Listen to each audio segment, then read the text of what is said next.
Hello everybody, welcome back. If you guys have been following the channel for some time now, you will know that this is a very difficult economic market, and we're seeing companies basically laying off staff every single day.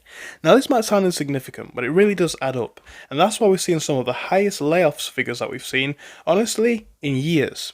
When we have a look at the company that we are focusing on today, it's not just the number of layoffs that I want you guys to focus on, it's actually the significance of what the company is mentioning. So, we are looking today at Chanel, as they are cutting 70 US jobs, warning of a challenging luxury market. Now, the first thing that I'd like to point out before we dive into this, I understand this might not sound like a lot of jobs, especially compared to some of the companies that we look at, which are literally firing tens of thousands of employees in some cases. Whilst it doesn't sound like a lot, number one, it still equates to 2.5% of their workforce. However, it's also about what this signals for business, specifically business in the luxury goods. And luxury goods is specifically a business or an industry to focus on, because traditionally it's a very resilient industry. And we'll focus on why that is in just a second. But yeah, diving a bit deeper into this, Chanel is going to be cutting 70 roles in the US as a luxury fashion and beauty label warned it faces a more difficult economic climate.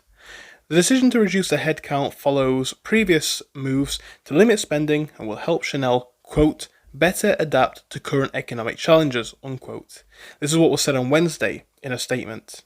So the 70 jobs actually do represent around 2.5% of its workforce in the US.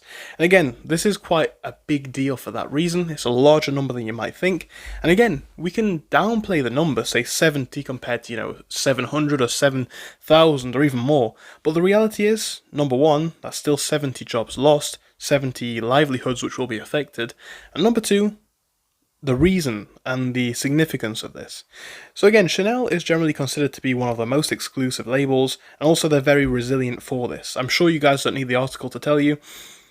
People who buy Chanel don't really care that much about price, or a lot of people don't, right? They will spend tens of thousands on goods easily, if not, even more than that. So is it really a surprise that we would expect Chanel to be resilient? No, the people who buy Chanel are rich, regardless really of the economic situation. However, it does look like there is still a downturn in demand, as we are seeing a high-end goods kind of downturn since the end of the pandemic. So, we expect ebbs and flows in demand for any market, Chanel said, adding that the US is still an important part of the company's long-term strategy.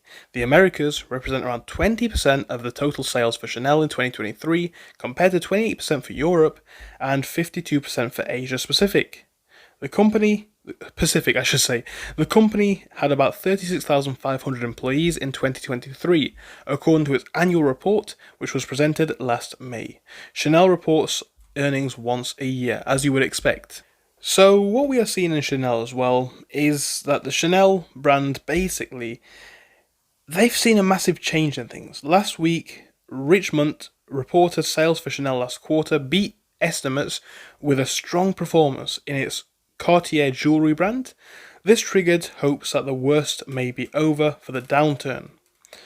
So again, this is still a bit of an uneven ground. It's still difficult to say. Big moves in the sense that things are going better than expected. However, it's going to be really interesting to see how this goes on. Now, consulting firm Bain reported that in November, the personal luxury goods industry was set to be flat last year, but could gain as much as 4% this year. And this is why this could be a big turning point for Chanel, right? So right now, they are speaking of a difficult condition, or a set of difficult conditions, and it certainly does look like they are facing them. However, this could change in the future if things do start to move upwards. However, if we are going into a recession, if people are generally spending less on luxury goods anyway, rich people obviously aren't buying what they once were, and perhaps if we do go into a recession and the economy becomes a bit harder to navigate, the people who wanted to buy Chanel and could barely afford it in the first place, well, they'll be knocked out of that market as well. It's a very difficult one to kind of predict, but this is just a reality, right? More jobs being laid off, and unfortunately more workers will be affected. Thank you for watching the video, guys, and I hope I'll see you soon.